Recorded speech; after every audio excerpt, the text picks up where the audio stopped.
bienvenido Alejandro a esta quinta edición de Nuevo Ensayo, que como sabes es un proyecto organizado entre Cendeac y ASEFI y que en esta edición tiene como protagonista el libro Las cazas del hombre de Grégoire Chamayou, el ser humano como presa de la Grecia de Aristóteles a la Italia de Berlusconi.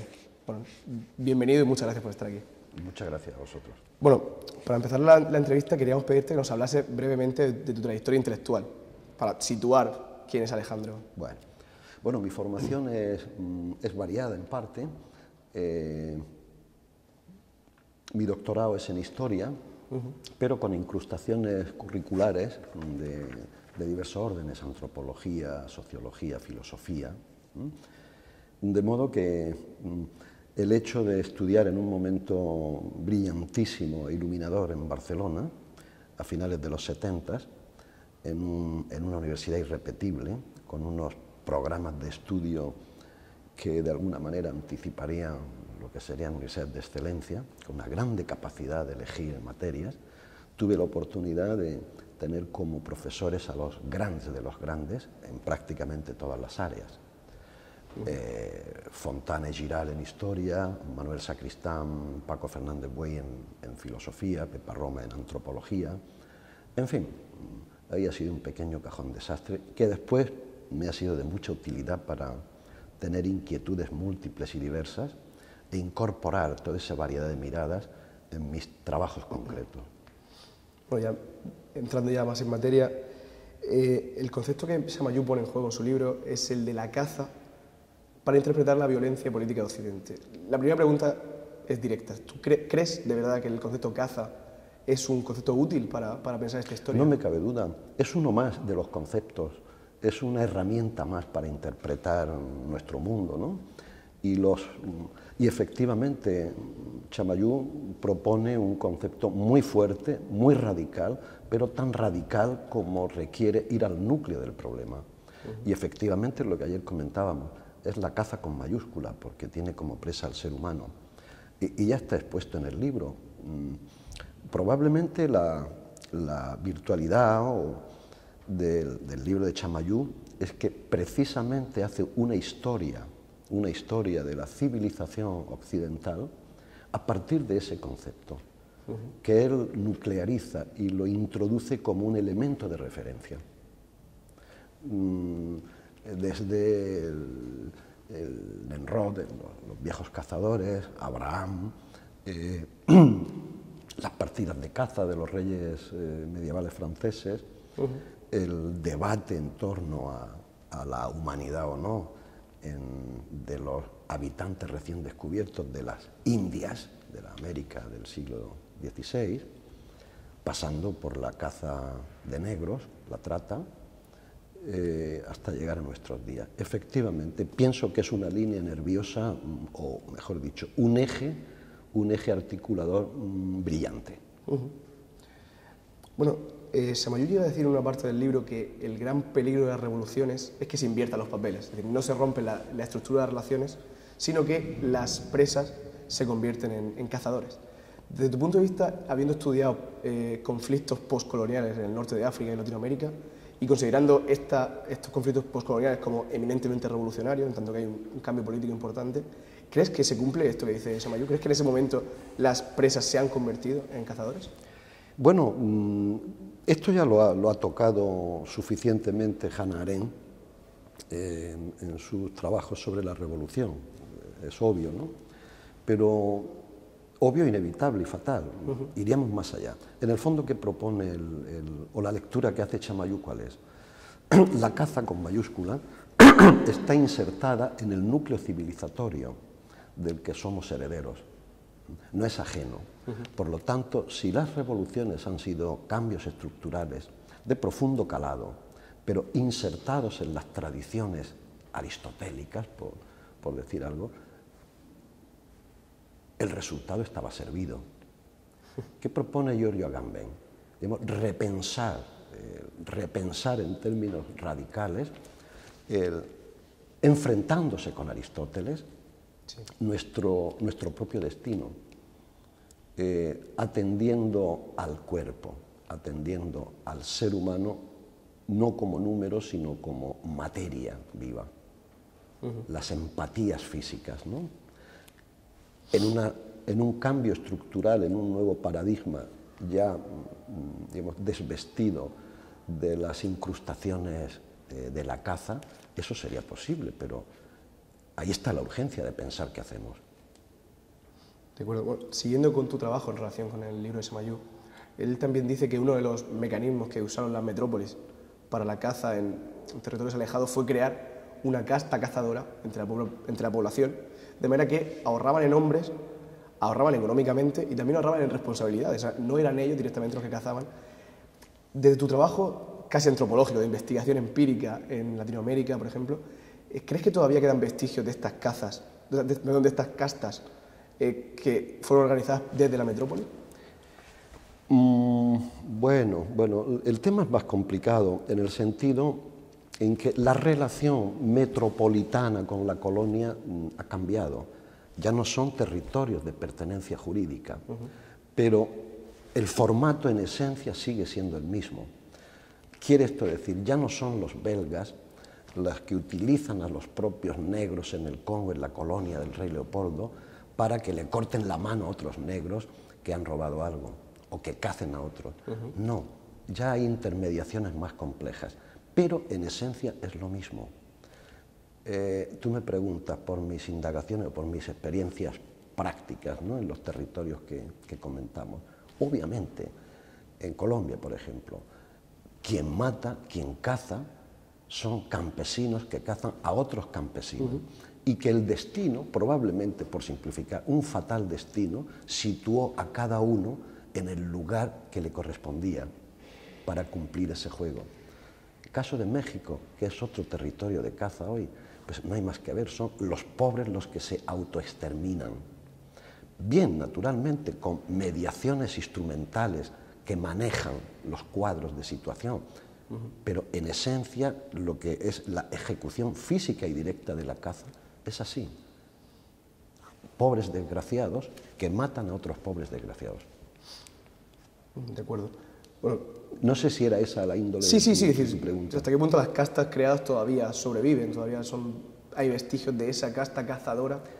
Pienso que sería reduccionista pensar así. Es decir, considerar que hay una casta de cazadores. Digamos, son geografías asimétricas y variables, son movimientos tácticos que adoptan múltiples formas. No hay castas que han nacido, es decir, no hay verdugos de nacimiento destinados a ello. Es todo aleatorio. No sé si es... Sí, perfecto. Bueno, cambiamos un poco de tercio. A la luz de la actual crisis económica que está afectando de manera innegable a las economías europeas, occidentales, parece que hay un repunte de las políticas nacionalistas, xenófobas y ultraderechistas, que además se están cebando con determinados núcleos de población, y Samayu al final hace un epílogo hablando de la población gitana en Italia. Claro, si echamos la vista atrás, por ejemplo, pensamos en la Europa de los años 30, nos damos cuenta que la crisis económica de esa época también trajo consigo el lanzamiento de políticas de este tipo. Entonces, la pregunta que ya te hago, y esto ya en torno con tu formación de historiador, ¿crees que la economía es un factor determinante en el desarrollo de las políticas de caza, las políticas cinegéticas a las que alude Samayu? Absolutamente, absolutamente. Ayer fue obvia, ¿no?, la reflexión sobre estos aspectos, fundamentalmente en los últimos 4 siglos, obviamente, donde la caza con mayúscula está vinculada a un proyecto, o sea, al servicio de... Es visible ya desde el siglo XVIII cómo la caza de pieles negras está incrustada en un mecanismo mayor, que es lo que Marx consideró la acumulación originaria de capital, está claro. Por supuesto que la economía, los flujos de la economía son las que determinan en este momento las morfologías de la caza. Y ya siguiendo también con este tipo de nuevas políticas xenófobas... Bueno, perdón, tú hacías una pregunta interesante. Fatalmente nuestro destino es la aparición de movimientos xenófobos populares y carismáticos, en torno a líderes carismáticos que lleven a las gentes, digamos, a situaciones irracionales, por llamarlo de alguna manera, los precedentes sumamente conocidos. en nuestro paseo europeo de entreguerras, pero también estamos viendo manifestaciones pues, en Grecia, en Inglaterra, hoy con los partidos, en Hungría, prácticamente en todos los países. Bien, dicho eso, que siempre es una salida oportuna en los momentos de crisis, hay otro aspecto que a mí me gustaría reseñar. Frente a la globalización, con todas las servidumbres que se nos han mostrado y de la que somos los ciudadanos, empezamos a ser, o somos realmente, tornillos intercambiables de esta gran maquinaria, frente a ese modelo de globalización, pienso o intuyo que está surgiendo una nueva mirada más dirigida hacia el patriotismo.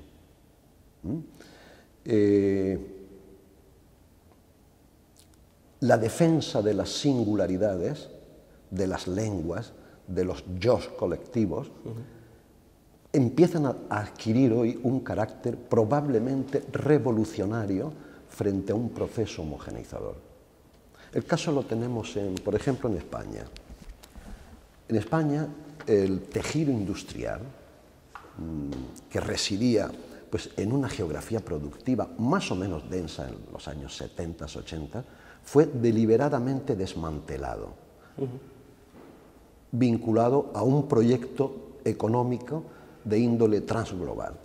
De tal modo que escenarios españoles, de ciudades españoles que antes eran factorías de producción, de empleo, de formas particulares de sociabilidad colectiva, basadas en el trabajo, en la fabril, eso ha desaparecido.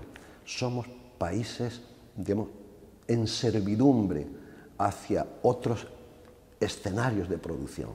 Nos hemos desarmado. Eso en el aspecto industrial. Ha habido pérdidas irreparables en ese sentido.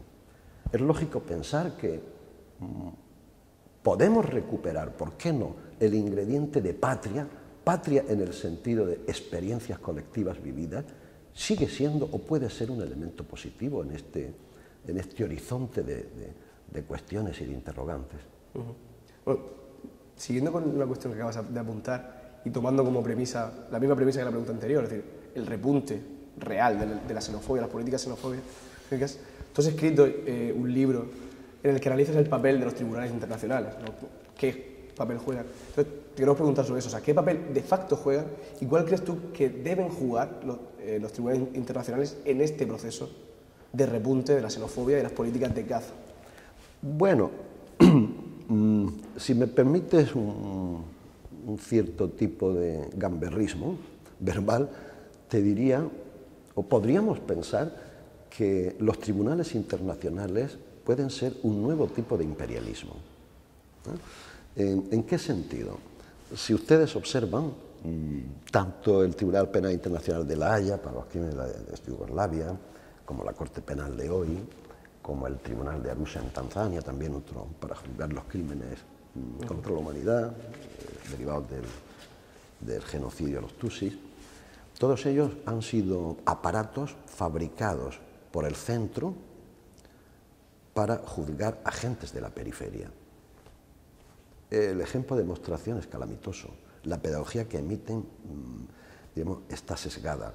Solo se juzgan a los parias, aquellas gentes que no están incrustados en los sistemas financieros. Sí, se juzga a 4 genocidas de Ruanda, a Karadzic, a Mladic, a Milosevic, a Gotovina, pero ¿quién juzga a Bush o a Blair? Entendemos el asunto. Entonces, entiendo perfectamente cómo las poblaciones, por ejemplo, la población de Sudán, hace 4 años, salió a las calles para protestar contra la decisión de la Corte de La Haya de pedir en extradición al-Bashir, al presidente de Sudán, sea quien sea ese señor. ¿Por qué se le pide a él, por ejemplo, no se pide en extradición a la familia Saud, en Saudi Arabia, que están directamente masacrando en Bahrein con las tropas saudíes las protestas de la mayoría chií de Bahrein? Quiero decir, hay propuestas asimétricas. Efectivamente, yo siempre he creído, y de hecho ese libro que tú señalas, he creído que hay un principio universal de justicia, pero universal, no sesgada. Veremos a ver si en el futuro hay suficiente fuerza en estas instancias judiciales como para sentar en el banquillo a aquellas gentes, por muy poderosas que sean, hacia los que la mayoría de la humanidad tiene convencimiento de que actuaron ilegalmente y causaron problemas irreversibles. Por ejemplo, el señor Bush. De acuerdo, estoy totalmente de acuerdo contigo. Bueno, en el libro, Shamayou critica y ataca directamente ese argumento ilustrado que defiende que el progreso espiritual conlleva un descenso de la barbarie, mayor progreso, menos barbarie. Shamayou lo ataca directamente y además él dice que si sostenemos eso parece que es imposible leer nuestra historia. Bajo ese argumento no tiene sentido. Pero quería preguntarte cuál es tu postura frente a ese argumento. O sea, ¿estarías con Shamayou o estarías sin embargo con el ideal ilustrado de a mayor progreso, menor barbarie? Bueno, como tú sabes, en el contexto de las preocupaciones contemporáneas en el mundo de la academia por establecer nuevos diagnósticos globales, están apareciendo libros ahora que hablan de temas muy globales, ¿no? El auge y caída de las potencias, estamos frente al fin de una civilización. Ahora surge un libro maravilloso de Abulafia, El mundo mediterráneo, ¿no? También están surgiendo miradas macro sobre problemas de la violencia. Por ejemplo, en los trabajos de Steven Pinker, ¿no? Famoso psicólogo norteamericano, trabaja en Norteamérica, en su libro famoso La tabula rasa, que con un arsenal, con una catarata de información empírica, naturalmente cocinada por el cocinero, obviamente, viene a demostrar que nunca como ahora la humanidad ha sido más pacífica. Efectivamente, en parte los datos le pueden ayudar a demostrar su planteamiento. ¿En qué sentido? Bueno, pues como se sabe, hasta hace 200 años, por ejemplo, cuando un ejército enemigo cercaba una ciudad, él la tomaba, pasaba a cuchillo a todos los que había allí. La relación de piedad, la piedad, la compasión hacia la vida del otro,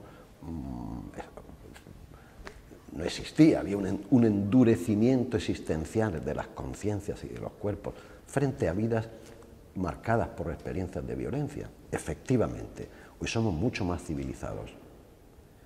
Lo que pasa es que a escala no sé si las cifras le darían la razón a Pinker. También hay que plantear otra historia. La muerte violenta, sea directamente ejecutada por un semejante o violenta por una calamidad, una peste, por ejemplo, hay que tener en cuenta que hasta hace 500 años era frecuente que ciudades, en ocasiones cada 20 años, perdían la mitad de la población por una peste.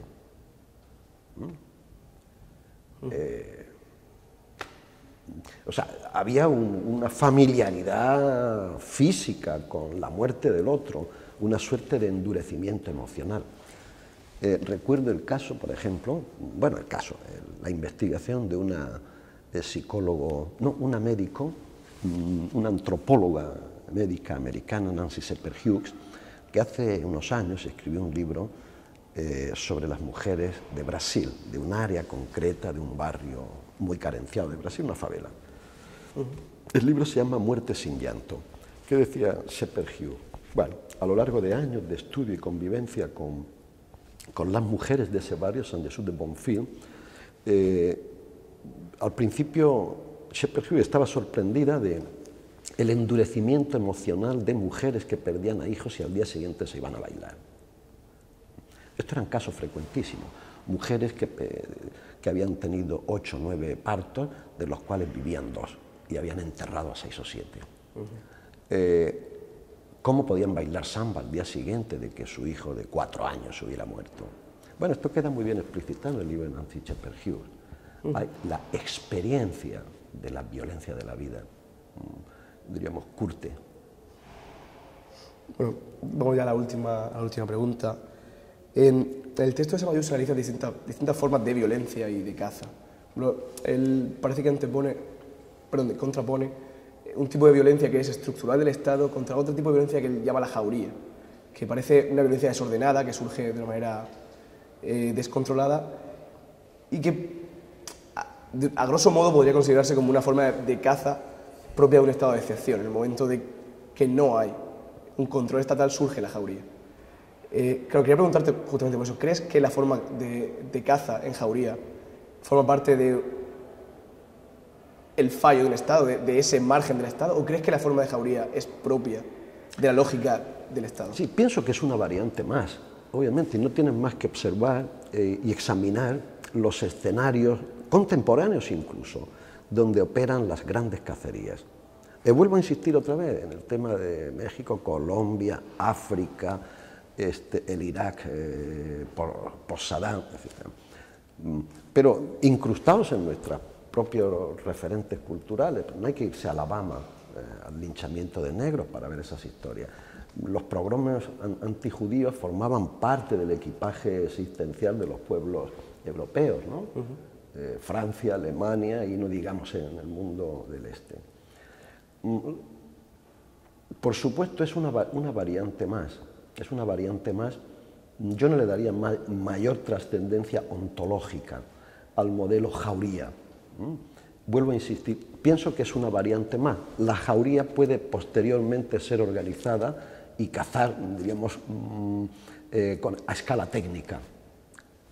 Esto lo he observado, por ejemplo, en Colombia, ¿no? Donde la violencia en los años 50 es una violencia brutal que asoló los campos colombianos, campesinos matando a campesinos y viceversa, ¿no? Por motivaciones X, estúpidas intermediaciones políticas que en el fondo lo que estaban resolviendo era la disputa de liderazgos, de élites, ¿no? En ese contexto, en Colombia, asistíamos, los historiadores entendemos, que se trató en buena medida en la modalidad jauría de la caza. Multitudes enardecidas que van a atrapar a otros tipos supuestamente enemigos. Pero como poco a poco, es decir, evolutivamente, en un proceso muy pautado, esa jauría amorfa viene a derivarse en estructuras complejas, orgánicas, verticales, normativizadas. Insisto, pienso que es una variable más, probablemente en el inicio de formas más sofisticadas, ¿no? Bueno, pues ya está. Muchas gracias por la entrevista. De nuevo, bienvenido y muchas gracias por haber participado en esta quinta edición de Nuevo Ensayo. A vosotros. Nada, pues, siempre, encantado de tenerte aquí. Siempre a vuestra disposición.